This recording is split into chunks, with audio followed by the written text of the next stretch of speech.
स्वागत है आप सभी का। आप देख रहे हैं बजट 2024 और प्रधानमंत्री नरेंद्र मोदी ने केंद्रीय बजट 2024-25 पर प्रतिक्रिया व्यक्त करते हुए इसे रोजगार का सृजन करने वाला बताया। उन्होंने कहा कि आज का बजट भारत को दुनिया की तीसरी आर्थिक ताकत बनाने में बड़ी मदद करेगा। आज का बजट नए अवसर, नई ऊर्जा लेकर आया है। ये ढेर सारे नए रोजगार, स्वरोजगार के अवसर लेकर आया है। ये बेटर ग्रोथ और ब्राइट फ्यूचर लेकर आया है। आज का बजट भारत को दुनिया की तीसरी सबसे बड़ी आर्थिक ताकत बनाने के उस पूरी प्रक्रिया में कैटलिस्ट का काम करेगा।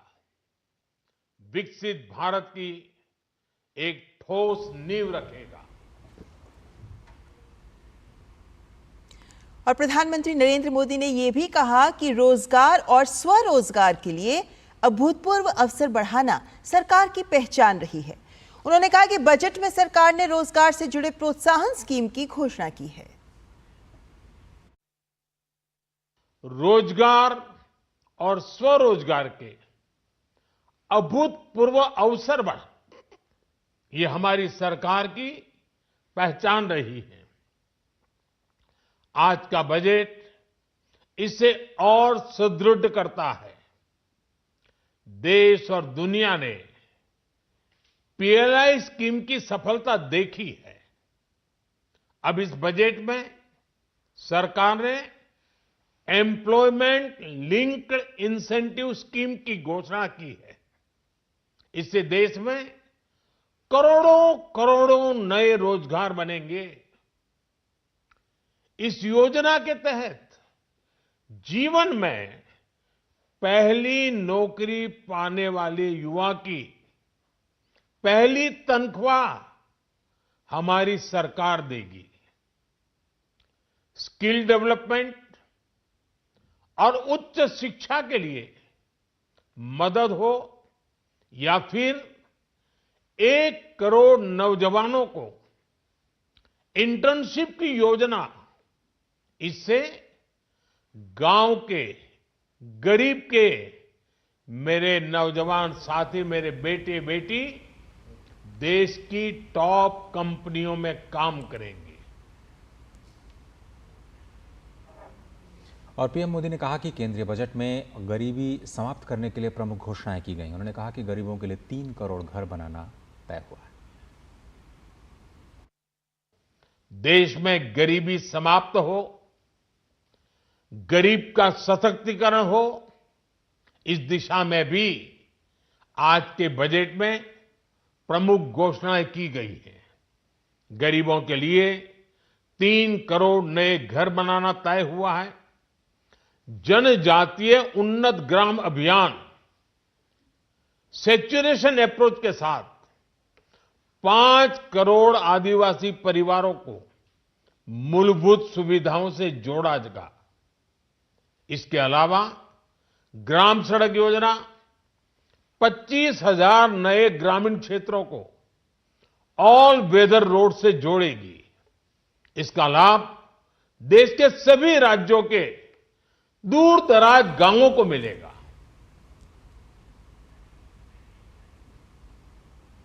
अब बजट को आ रही प्रतिक्रियाएं आगे भी आपको दिखाएंगे, लेकिन उससे पहले यहां वक्त एक ब्रेक का।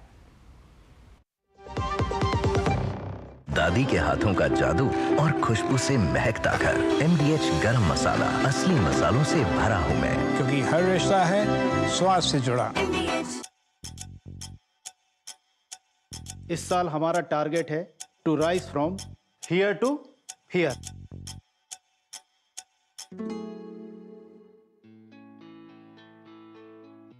किसी भी बिजनेस को सक्सेसफुल बनाने के लिए वक्त के साथ अपग्रेड करना बहुत जरूरी होता है।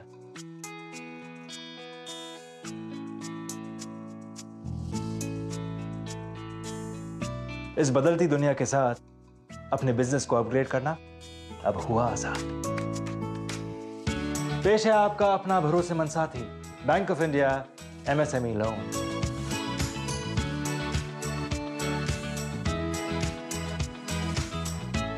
अब आप भी ले जाइए अपने बिजनेस को तरक्की की ओर। बैंक ऑफ इंडिया, रिश्तों की जमा पूंजी। बात जब पीढ़ियों के लिए बनने वाले घर की हो तो जिम्मेदारी बड़ी हो जाती है। गैलेंट समझता है ये जिम्मेदारी। अब डबल एम रिब्स के साथ गैलेंट एडवांस TMT रीबार, निर्माण का रियल हीरो। ऐसा कौन सा खजाना हाथ में लगा है? खजाना नहीं, मिशन मिल गया है हम सबकी जीत का। भारत में बना आधुनिक कीटनाशक जिसकी बेजोड़ क्वालिटी से मिले फसल की बेहतरीन पैदावार। IIL के ट्रैक्टर ब्रांड का मिशन है तो जीत पक्की। जल्दी टिफिन पैक करो। राजू, मोबाइल छोड़ो। अरे दीदी वो बैंक का नंबर चाहिए, रिफंड ही नहीं आया है। मिल गया। अब भी कॉल करता हूँ दीदी। बिना नंबर जांचे? अक्सर जालसाज बैंक की नकली वेबसाइट और फर्जी नंबर से पैसों की धोखाधड़ी करते हैं। तो फिर सही नंबर? बैंक की ऑफिशियल वेबसाइट या तो कार्ड पर। आपने तो बचा लिया दीदी। काम से नहीं। RBI कहता है सही वित्तीय बर्ताव करे आपका बचाव। लाल रंग इसका अपार, तीखा कम है फिर भी स्वाद। बेमिसाल, बेमिसाल, MDH Kashmiri. MDH Kashmiri. MDH। और ब्रेक के बाद बजट में आ रहे कुछ और प्रतिक्रियाओं को आपके सामने रखना चाहेंगे, क्योंकि मोदी 3.0 सरकार का पहला बजट पेश किया गया है आज, और केंद्रीय मंत्रियों ने इसका जोरदार स्वागत किया है। इसे रोजगार, शिक्षा, स्किलिंग और ग्रामीण विकास को बढ़ाने वाला बजट करार दिया गया है।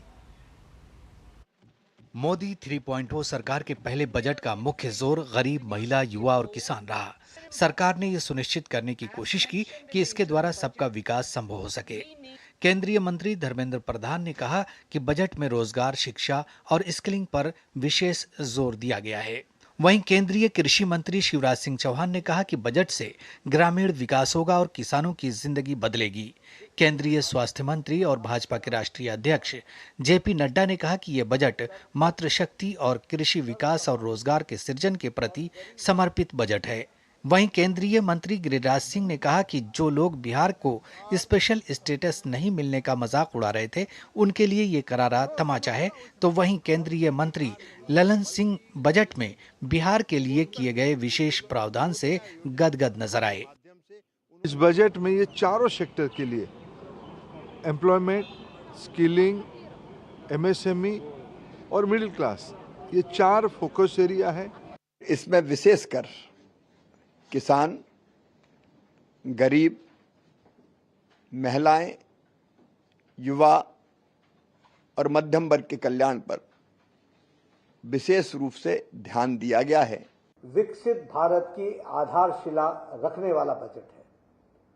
यह सर्वस्पर्शी, सर्वसमावेशी और गरीब महिलाओं के लिए भी, युवाओं और अन्नदाता वर्ग के कल्याण के साथ साथ इंडस्ट्री और इंफ्रास्ट्रक्चर को मजबूती प्रदान कर देने वाला दूरदर्शी बजट है। हमें लगभग बिहार को वो सारी चीजें दी गई और बिहार के साथ साथ अन्य राज्यों को भी इसमें रखा गया है। और सबसे ज्यादा मैं कहूंगा कि उद्यमियों के लिए, जो नौजवानों के लिए, जो MSME के लिए जो इसमें किया गया है। बिहार के को विकसित करने की दिशा में आदरणीय प्रधानमंत्री नरेंद्र मोदी जी ने एक बहुत ही सार्थक और मजबूत कदम उठाया है। और सिर्फ बिहार नहीं बल्कि पूर्वोत्तर के जो पूर्वोदय योजना चला के माध्यम से उन्होंने पूर्वी भारत के जो राज्य हैं उनको विकसित करने की दिशा में एक साहसिक कदम उठाया है। मैं मानता हूं कि विकसित भारत के निर्माण में ये एक मजबूत नींव की तरह इस बजट को देखा जा सकता है। मोदी 3.0 के पहले बजट पर उत्तर प्रदेश के मुख्यमंत्री योगी आदित्यनाथ ने कहा कि वित्त मंत्री ने एक सर्वसमावेशी बजट पेश किया है। ये बजट 140 करोड़ भारतीयों की आशाओं, आकांक्षाओं और अमृतकाल के संकल्पों को पूर्ण करने वाला सिद्ध होगा। तो वहीं मध्य प्रदेश के मुख्यमंत्री मोहन यादव ने इसे विकसित भारत के आधार पर प्रस्तुत बजट करार दिया। जबकि छत्तीसगढ़ के मुख्यमंत्री विष्णुदेव साय ने कहा कि बजट से कृषि और रोजगार के क्षेत्र में नई क्रांति आएगी। तो वहीं मणिपुर के मुख्यमंत्री N बीरेन सिंह ने कहा कि ये बजट प्रधानमंत्री नरेंद्र मोदी के विकसित अर्थव्यवस्था के लक्ष्य को प्राप्त। एक छोटा सा ब्रेक लेते हैं। आप देख रहे हैं बजट 2024। MDH का किचन किंग किचन में हो तो हम सब कुछ बना सकते हैं। बैंगन का भरता, आलू गोभी, भिंडी मसाला और भी बहुत कुछ। MDH। अरे क्या हो गया, पूरा का पूरा गांव यहाँ आ गया। भैया इसी हाथ से चारा खिलाते हो, तभी तो आपके गाय भैंसों की ब्याज सबसे ज्यादा है। पगले, ये चमत्कार इस हाथ का नहीं, हाथ में जो कपिला पशु आहार है उसका है, जो पशुओं की सेहत अच्छी रखता है और ब्याज भी बढ़ाता है। कपिला, देश का नंबर 1 पशु आहार। बात जब पीढ़ियों के लिए बनने वाले घर की हो तो जिम्मेदारी बड़ी हो जाती है। गैलेंट समझता है ये जिम्मेदारी। अब डबल एम रिब्स के साथ गैलेंट एडवांस TMT रीबार, निर्माण का रियल हीरो। चुटकुला समझ नहीं आया? समझ तो ये नहीं आता कि खेत धान का या खरपतवार का। तो इसमें समझना क्या है दोस्त, ले आओ धान के खरपतवारों का स्पेशलिस्ट ग्रीन लेबल। IIL के ट्रैक्टर ब्रांड का ग्रीन लेबल, धान के खरपतवारों का स्पेशलिस्ट। भारत सरकार की कृषि और कृषक उन्नत की प्रतिबद्धताओं के साथ agriculture insurance company of India limited यानी AIC का गठन हुआ। समूचे भारतवर्ष में कृषि बीमा के लिए अधिकतम किसान AIC पर भरोसा करते हैं। आधुनिक तरीकों से आपदा की स्थिति में कृषि एवं कृषि संपदा के नुकसान के सटीक आकलन और त्वरित भुगतान का मजबूत सिस्टम बनाया गया है, क्योंकि हर किसान के घर तक खुशियां पहुंचाने का है इरादा। हम हैं AIC। फसल हो या कृषि संपदा, बीमा सुरक्षा हमारा वादा।